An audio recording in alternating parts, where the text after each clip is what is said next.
Nous allons aujourd'hui parler du corps éthérique. Le corps éthérique, c'est ce que les hindous, donc en sanskrit, prana maya kosha, c'est ce que les hindous désignent sous le terme de véhicule de prana ou d'énergie vitale. Après la mort ou la transition, c'est ce qui peut apparaître sous la forme de fantômes, de spectres, etc.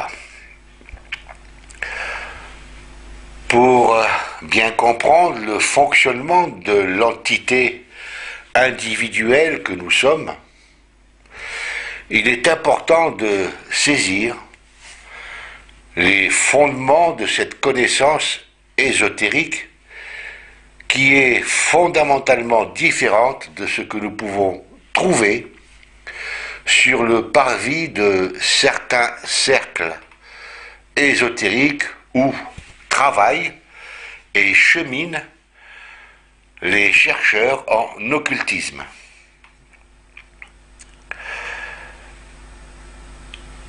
Alors je dois ici apporter une précision.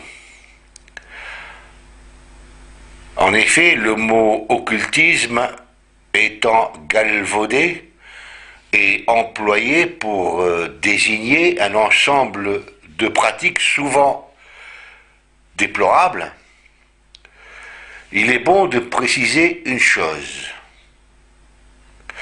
Derrière toute manifestation phénoménale, matérielle,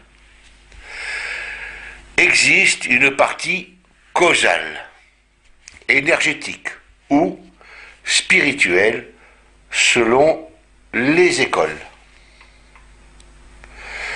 Une personne qui s'attache à comprendre cet autre aspect des choses, la partie verticale, est un occultiste. Voilà pour la précision. À présent, revenons à notre planche. Ce que nous connaissons sur ces systèmes, les différents corps, les chakras, le prana, l'énergie vitale, nous parvient principalement d'Orient. Essentiellement de l'Inde et du Tibet d'une part, et de la Chine, d'autre part. Les premiers écrits sur ces connaissances en Occident apparurent en Angleterre et furent largement distribués par la suite au travers de livres tels que le Rig Veda, par Monsieur Langlois, première édition en 1851. Monsieur Émile Burnouf a aussi légué une importante étude sur ces sujets en 1895 environ.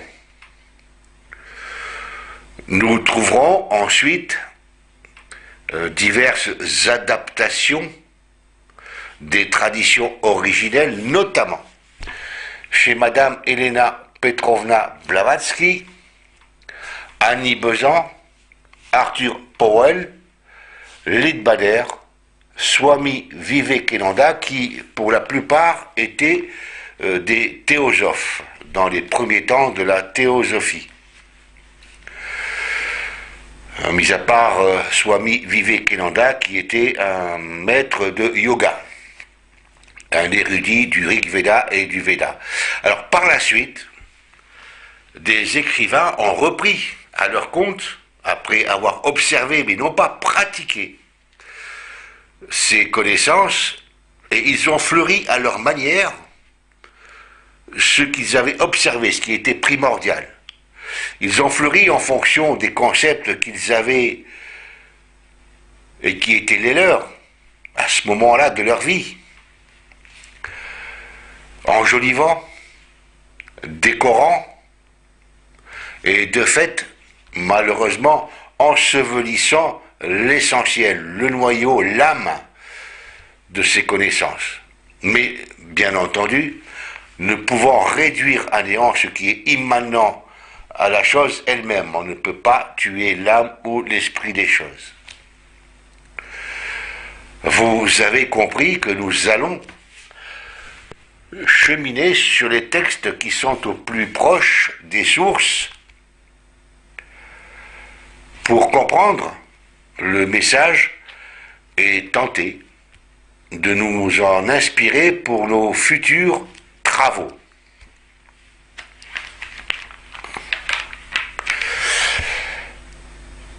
Ainsi, nous progresserons du corps le plus dense au plus subtil.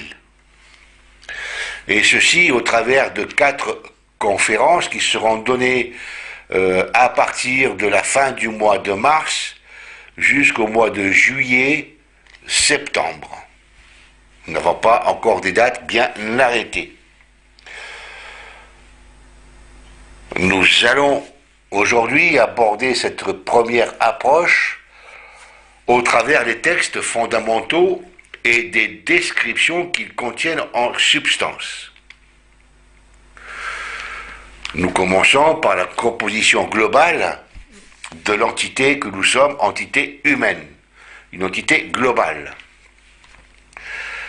La tradition ésotérique sacrée, et ici, une précision encore s'impose. Le mot ésotérique signifie d'une doctrine qui doit être transmise oralement et seulement à un petit nombre d'initiés ou d'étudiants qualifiés.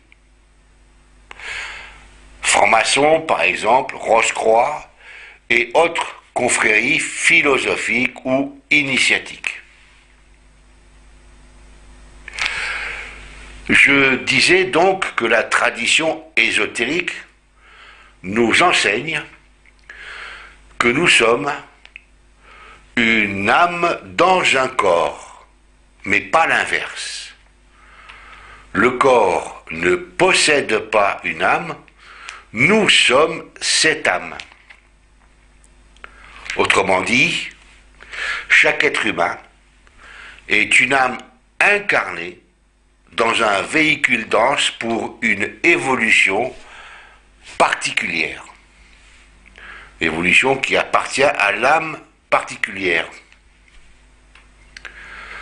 Le désir de s'incarner existe de fait dans l'âme causale, individuelle, qui est une monade. Les âmes individuelles sont des monades différenciées. Je vous invite à regarder sur une encyclopédie la signification du terme monade. Pour imager ce que je viens de dire, nous pouvons faire une analogie très imparfaite, mais parlante. Donc nous pouvons nous servir de l'image des gouttes d'eau. Ces gouttes, ce sont de l'eau individualisée, particularisée, différenciée, séparée, momentanément de leur source originelle. Elles finiront par retrouver cette source primordiale d'où elles proviennent, quel que soit le cheminement qu'elles suivent sur les plans individuels et collectifs, pluie, niveau, ruisseau, rivière, etc.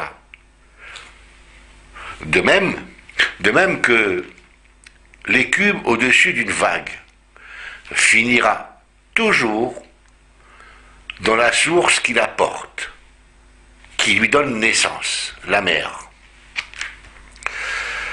Voici pour l'analogie, bien que puérile, elle n'en est pas moins explicite.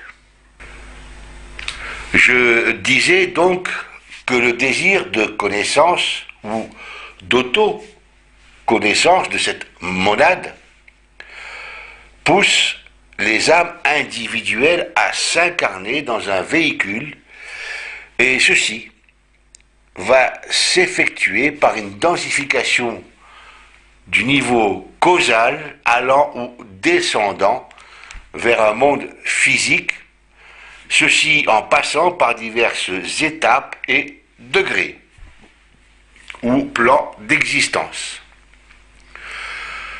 Le premier niveau est celui du mental qui est déjà de la matière. Donc ce premier niveau mental se situe juste au-dessous du niveau causal.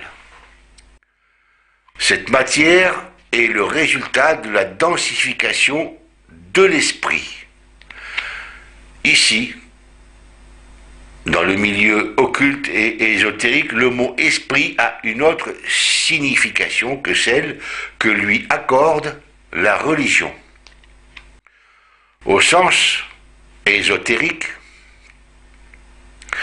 l'esprit, c'est l'énergie ultime, primordiale, par laquelle tout le monde phénoménal, et à partir duquel le monde phénoménal existe. La matière est une condensation de l'énergie nommée esprit. Bien entendu, ne pas confondre l'esprit et l'âme. Ceci d'ailleurs fera l'objet d'une autre planche. Donc, progressivement, cette matière mentale se condense pour atteindre un niveau plus épais et moins subtil, qui est celui de la matière astrale. Cette matière astrale se densifie aussi progressivement pour donner naissance au corps éthérique et physique. Chaque particule du corps physique a sa contrepartie dans le corps astral. C'est à travers le corps astral que provient au corps éthérique l'énergie vitale ou le fameux prana qui servira à activer le corps physique et à l'alimenter en prana ou en vitalité. Le double éthérique est le pourvoyeur de l'énergie vitale dans l'ensemble du corps. Il est dit dans les textes originaux qu'il y a 72 000 canaux qui distribuent le prana dans le corps. Pour cette première causerie, nous nous arrêterons au corps éthérique. Sachons simplement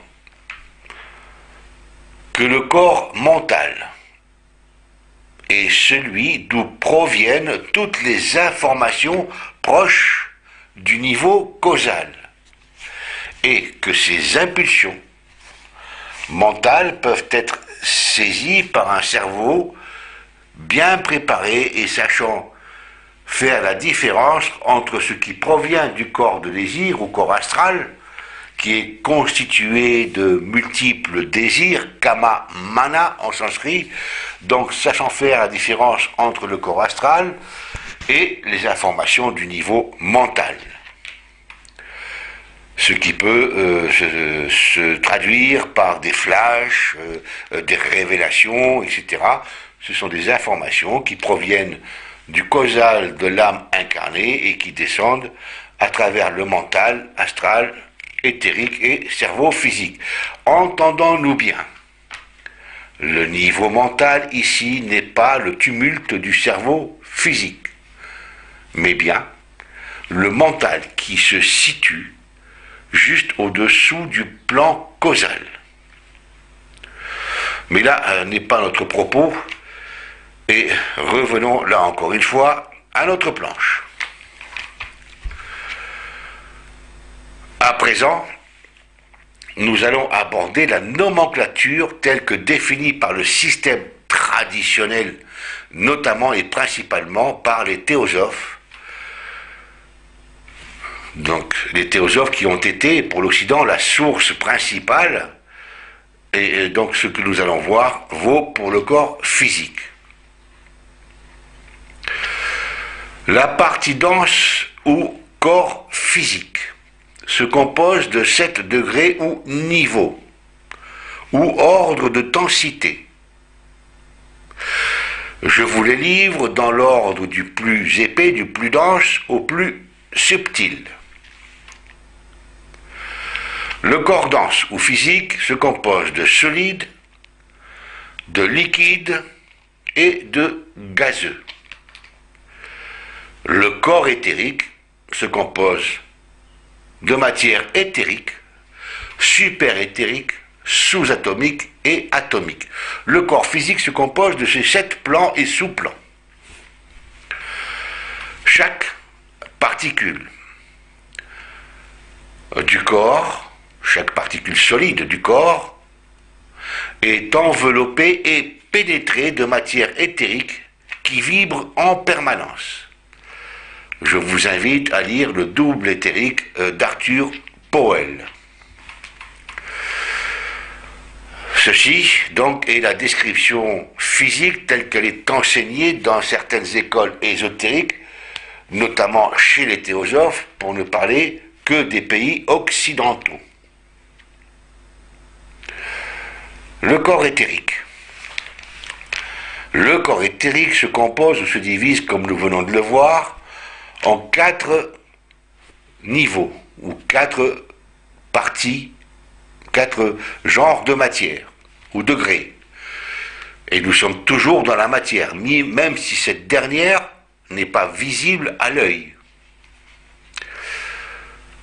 Donc, matière éthérique, la plus proche du corps physique. Super-éthérique, moins densifié. Sous-atomique, un peu plus subtil, et atomique, qui est en contact avec le corps astral. Le double éthérique est aussi nommé aura de santé. Aura de santé. C'est une information pour les guérisseurs. Et ce double éthérique comporte des centres de captation des énergies, nommés chakras. Nous allons nous intéresser aux 7 centres de captation principaux, qui sont au nombre de 7. Il existe donc les mêmes centres dans le corps astral. Et c'est par le travers des centres du corps astral que le corps éthérique reçoit l'énergie nécessaire au fonctionnement du corps physique. Les centres du corps éthérique ont leur correspondance dans le corps astral. Les chakras du corps éthérique ne sont jamais en contact avec le corps physique. Ils sont partie intégrante du corps éthérique et se perçoivent à la surface de ce dernier comme sous la forme de légères dépressions colorées et chatoyantes, mouvantes. Nous pouvons imaginer, nous pouvons visionner un chakra, l'imaginer comme un tourbillon d'eau à la surface d'une rivière ou d'une étendue d'eau. Et vous savez qu'un tourbillon, il y a toujours un filet qui descend, et si ce filet arrive jusqu'à la vase, eh ben, ça va remuer la vase. Eh ben, là, c'est la même chose, sauf que le filet qui descend énergétique est relié donc aux ganglions spinaux, nerveux. Alors, le corps éthérique est exactement le double du corps physique et déborde ce dernier de 5 à 6 cm sur tout son pourtour. Il est de couleur bleuâtre tirant légèrement sur le gris, bien entendu à ne pas confondre avec le corps astral.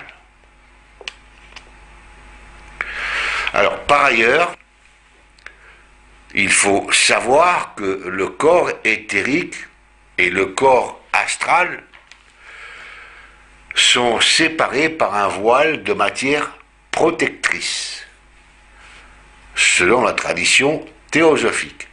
Ce dernier filtre l'énergie, ne laissant passer que celle utile au corps, dont le fameux prana, ainsi que les ondes astrales, de l'astral supérieur et mental inférieur. Ce filtre, en règle générale, vous nous protège de toutes les énergies qui pourraient nuire au corps éthérique ainsi qu'au corps physique. Alors maintenant, nous allons aborder les fonctions du corps éthérique. Ce dernier s'imprègne de prana ou de vitalité et l'achemine dans toutes les régions du corps. Et comme je l'ai dit précédemment, il est dit dans les textes originaux qu'il y a 72 000 canaux qui distribuent le prana dans le corps physique. Le corps éthérique sert de lien entre le corps physique dense et le corps astral.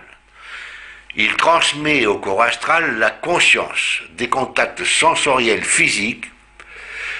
Il est le lien entre la conscience des niveaux astral et du niveau mental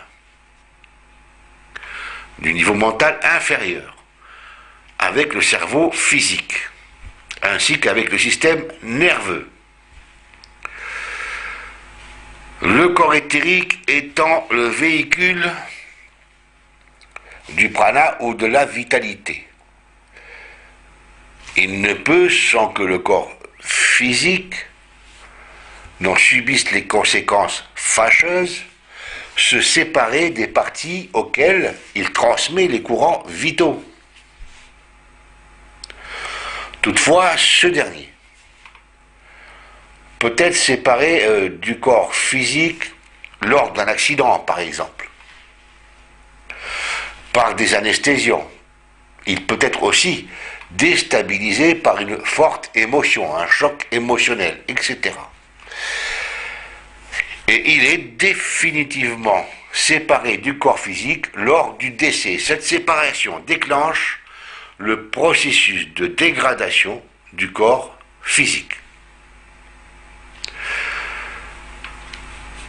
Relation entre le corps éthérique et les cellules. Le corps éthérique est à l'origine de la cohésion des cellules qui composent notre organisme. Une autre fonction du corps éthérique, ce sont les vibrations du double éthérique qui déterminent l'ADN des cellules. Pour les guérisseurs, nous avons là une information importante. Les vibrations du double éthérique programment les cellules dans leurs fonctions respectives selon leur position dans l'organisme. Il est dit dans certains enseignements traditionnels, notamment chez les Rose-Croix par exemple, que les cellules ont une psyché ou une conscience, l'ADN de nos scientifiques, et qu'il est important lors des méditations de renforcer ces dernières par un afflux d'énergie revivifiante et mentalement dirigée. Nous pouvons pratiquer cela une fois par jour, au moins lorsque l'on va se coucher le soir. Oui, nous reviendrons là-dessus. En effet, c'est l'une des données les plus fondamentales car elle doit guider, ou elle guide en tous les cas, les guérisseurs ou les magnétiseurs qui font partie de certaines écoles particulières dans les interventions en thérapie énergétique.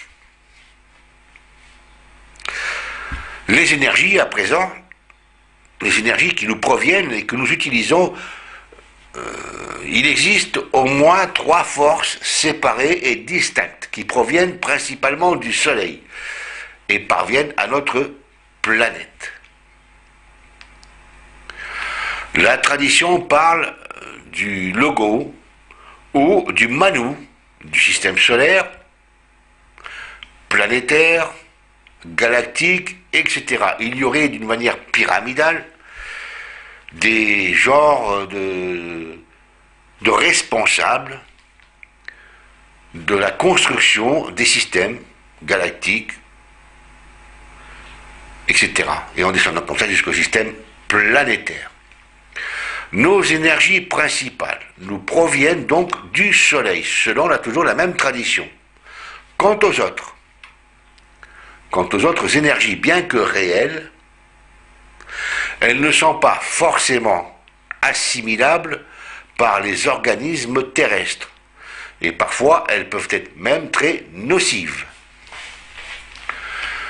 Ces énergies qui proviennent du Soleil sont fortes ou électricité, prana ou vitalité, et kundalini ou le feu serpent.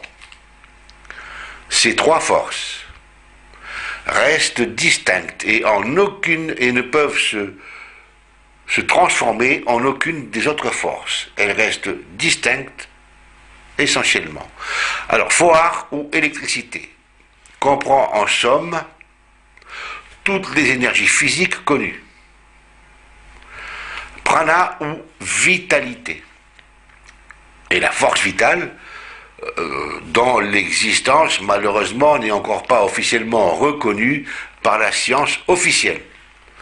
En sanskrit, prana signifie le souffle ou l'énergie vitale, mais c'est beaucoup plus le souffle. Traduit en termes occidentaux, prana, sur le plan physique, est la vitalité, l'énergie constructrice qui coordonne les molécules physiques et les réunit en un organisme défini. Mais il faut savoir que prana a plusieurs niveaux. Il est souffle quand il est dans le soleil et il est énergie vitale lorsqu'il est transformé par le corps éthérique. C'est le souffle de vie dans l'organisme, ou plutôt cette portion de souffle de vie universel qui vivifie les organismes pendant la brève période de temps à laquelle nous donnons le nom de vie. Sans la présence de prana, l'organisme ne pourrait pas être un tout complet, agissant comme une seule entité. Sans cette force, le corps serait tout au plus un assemblage de cellules indépendantes. Cette force est absorbée par tous les organismes vivants. Tout organisme constitué du végétal à l'humain est vitalisé par cette énergie.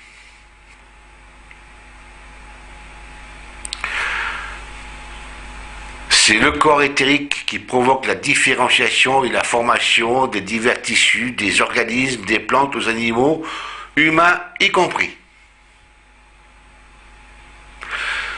À travers, bien sûr, le prana. Il est important de savoir que l'association du prana astral et du prana physique crée la matière nerveuse. Alors, quelle est la différence entre les deux pranas? Le prana astral nous vient du corps astral. Et le prana physique nous parvient à travers les aliments et les boissons que nous absorbons.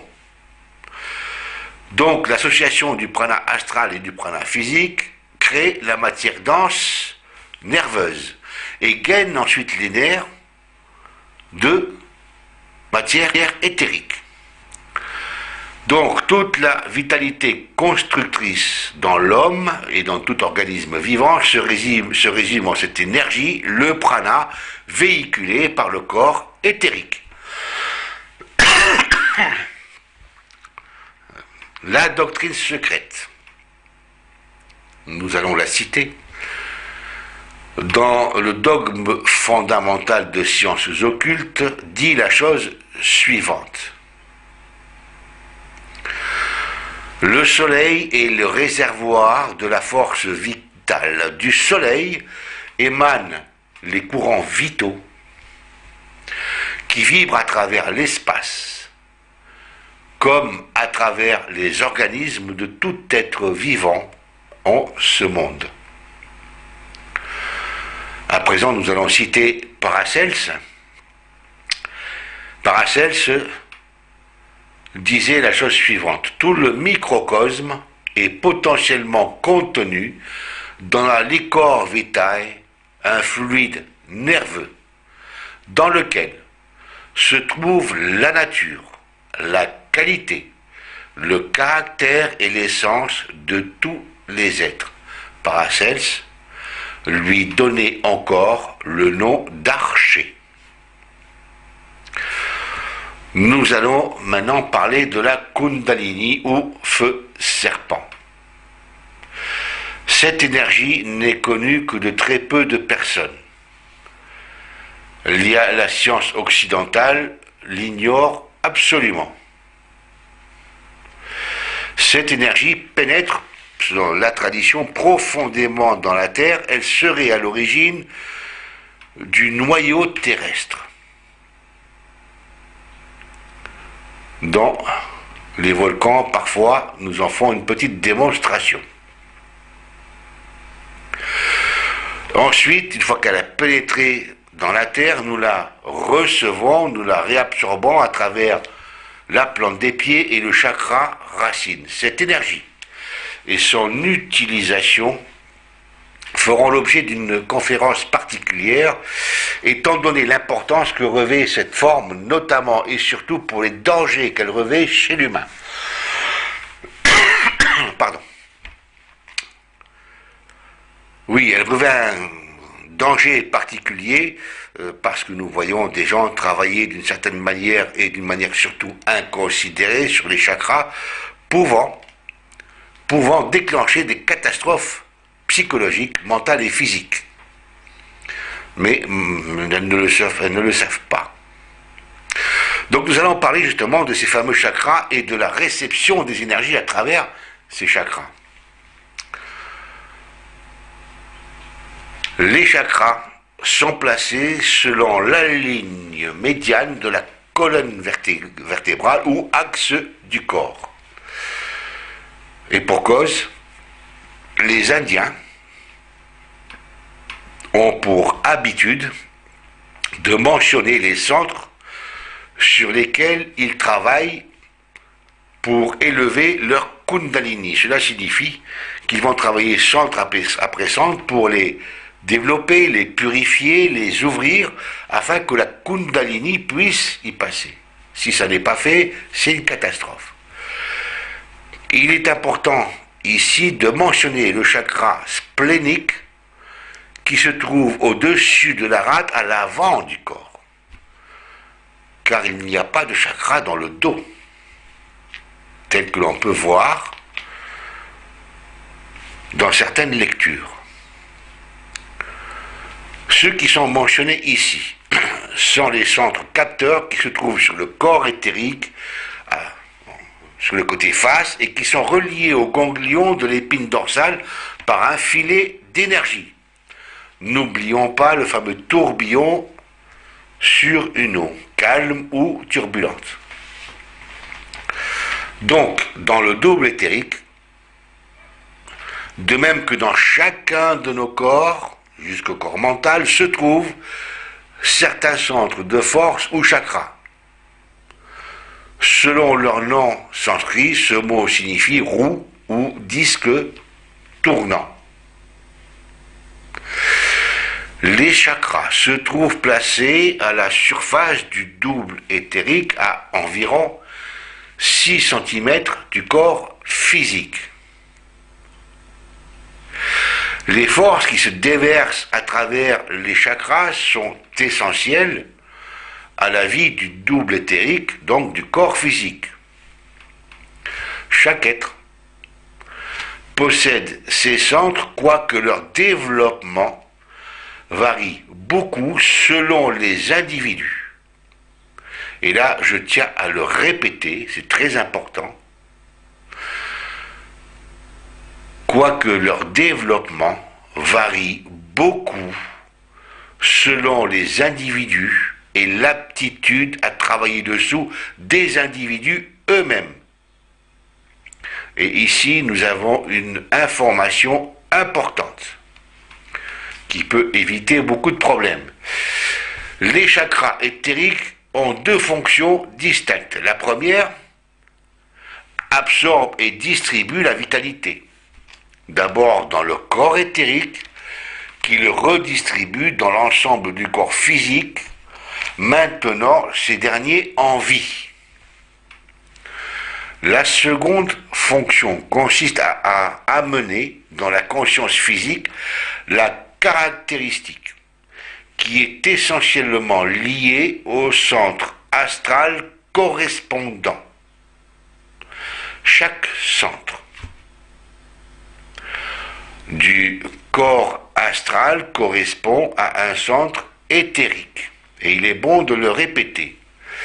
Les chakras correspondent à certains organes physiques, en règle générale ceux dont ils sont le plus rapprochés. Mais les chakras eux-mêmes ne se trouvent pas à l'intérieur du corps, mais bien à la surface du double éthérique. Au risque de me répéter, le double éthérique est alimenté en prana par le chakra splénique à partir du chakra du corps astral correspondant. Chakra splénique qui se situe juste au-dessus de la rate. Ce dernier est relié au premier ganglion spinal lombaire.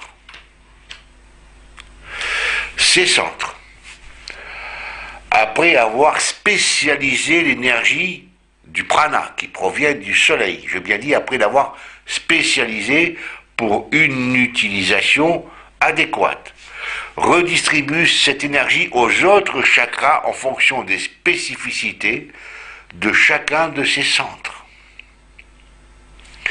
C'est à partir de ce centre splénique que l'énergie est distribuée à l'ensemble des autres chakras, nonobstant que chaque centre reçoit indépendamment du splénique ses propres énergies à partir des centres de l'astral.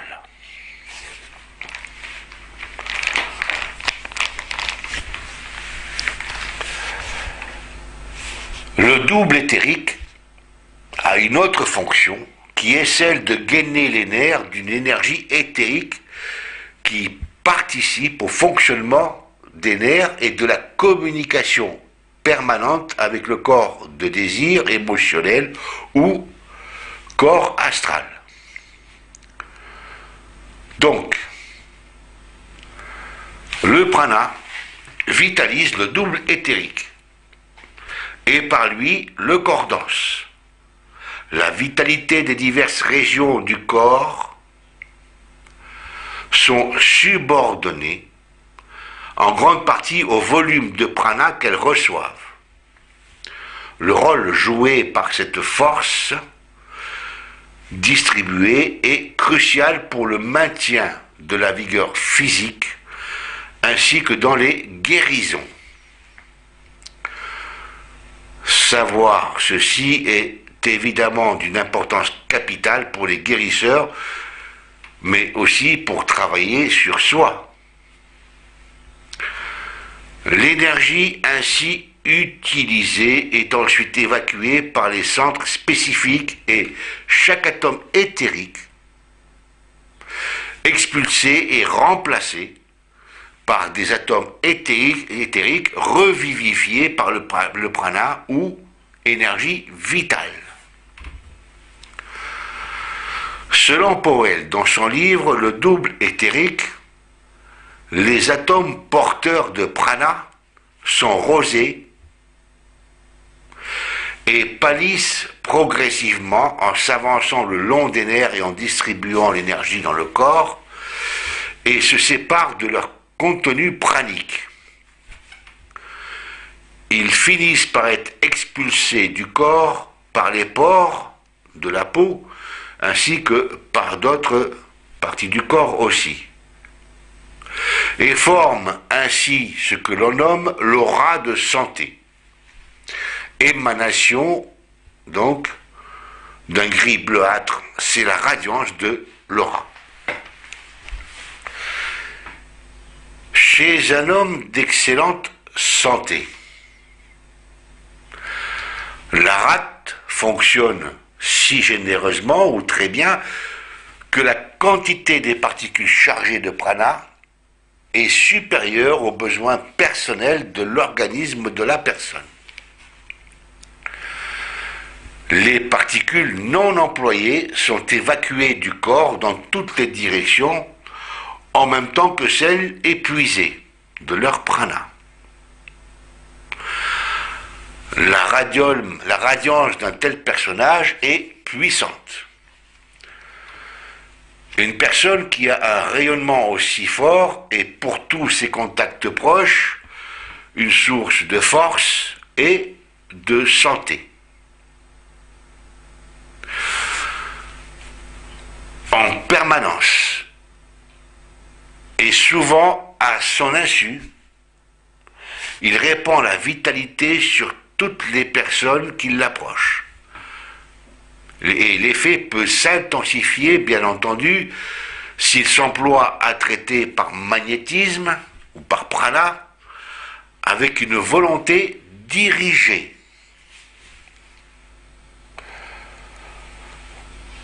Par contre, une personne qui est incapable, pour une raison quelconque, de spécialiser pour elle-même une quantité suffisante de prana, agit souvent et inconsciemment comme une éponge. Vous trouverez tout cela chez les gens qui sont en dépression, stress, les malades aussi, bien entendu. Voilà, tous ces milieux-là, donc, vont absorber le prana des gens qui les entourent. C'est pour ça que souvent vous donnez la main à un malade proche. Le règne végétal absorbe aussi la vitalité. Il irradie aussi, comme les hommes et les animaux, les atomes de vitalité, usés et non usés. Beaucoup d'arbres, et surtout les pins et l'eucalyptus, donc je répète, les pins et l'eucalyptus empruntent au prana de vitalité les mêmes principes que le corps éthérique humain et rejettent tous les atomes superflus chargés de prana rosé, dont ils n'ont pas eux-mêmes besoin. C'est pourquoi la présence de ces arbres dans votre environnement est très bénéfique. L'aura de santé, cette fameuse aura de santé ou émanation ou radiance, elle est formée par ces particules éliminées du corps.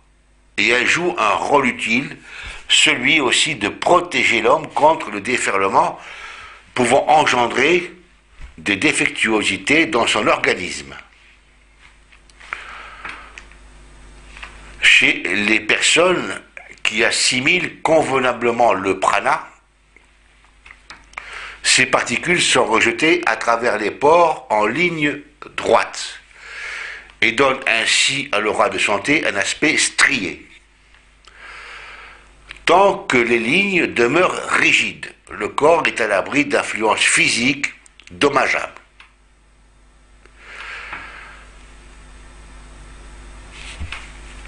En règle générale, toutes ces énergies qui pourraient nous atteindre d'une manière nocive sont rejetées par le courant centrifuge de la force pranique. C'est ainsi que même les germes nocifs ne peuvent pas nous atteindre. Mais maintenant, si nous sommes faibles, du fait justement d'une fatigue physique, stress ou autre, si la fatigue est trop grande, une blessure, le découragement, ou les excès d'une vie déréglée, si ces excès rendent nécessaire que nous utilisions un volume considérable qui dépasse et de loin notre capacité d'absorption, nous allons dilapider donc ces énergies praniques. Et cela peut engendrer des lésions physiques. Donc, l'émission émise d'énergie pranique sera toujours de l'énergie nocive. Il y aura une sérieuse diminution du rayonnement pranique. Notre aura de santé va s'affaiblir et ainsi les agents dangereux pour notre corps pourront exploiter cette faiblesse. D'où l'importance de se revitaliser. J'ajoute que la matière du double éthérique lui-même est également et continuellement expulsée du corps par les pores. Par conséquent, les personnes qui se rapprochent l'une de l'autre sont exposées aux émanations éthériques mutuelles. C'est par les extrémités des doigts des mains et des pieds que la matière éthérique rayonne le plus puissamment.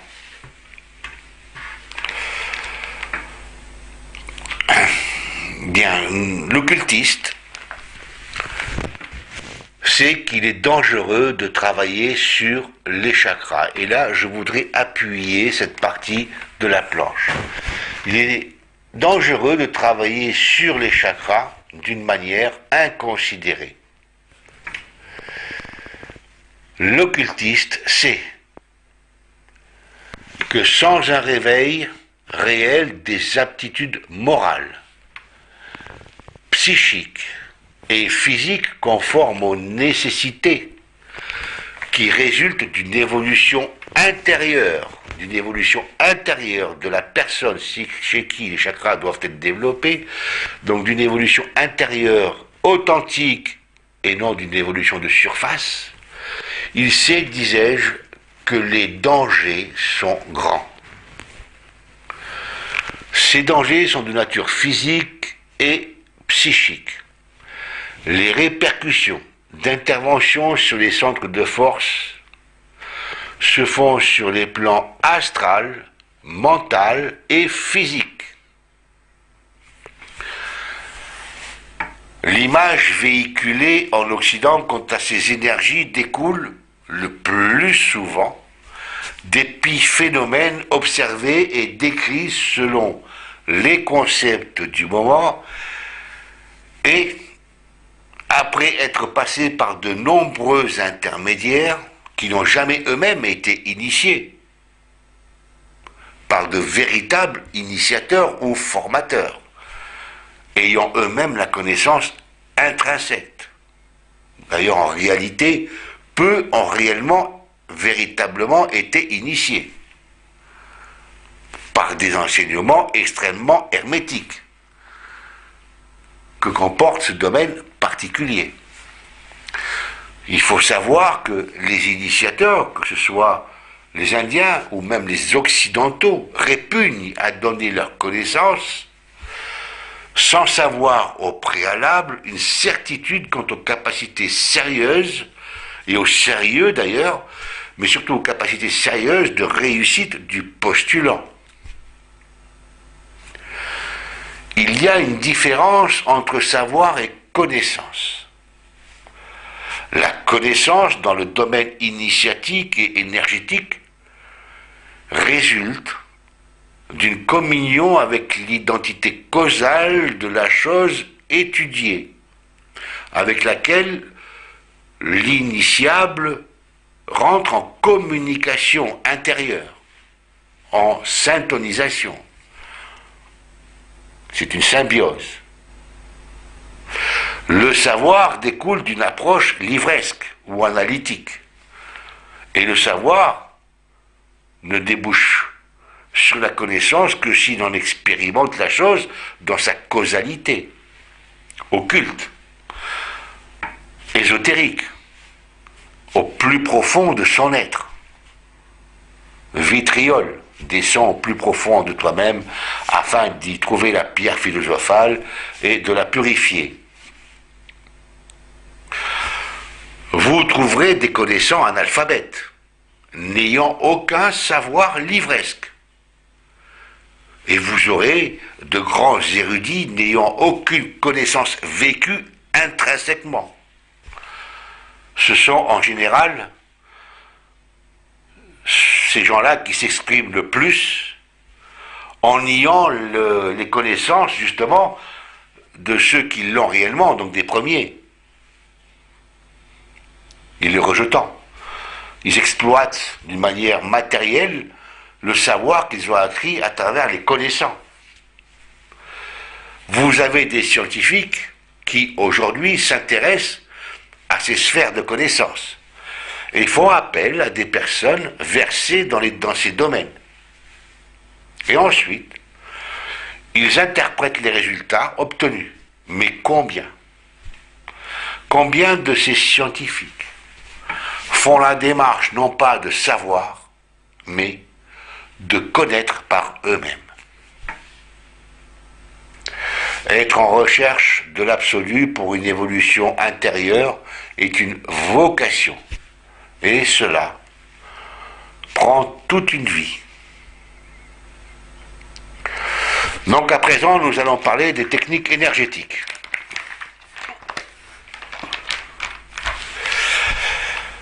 Il est bon de savoir que jouer à l'apprenti sorcier avec les chakras ou centres de force, avec les énergies éthériques, astrales ou mentales, est un acte infiniment dangereux mais infiniment puissant.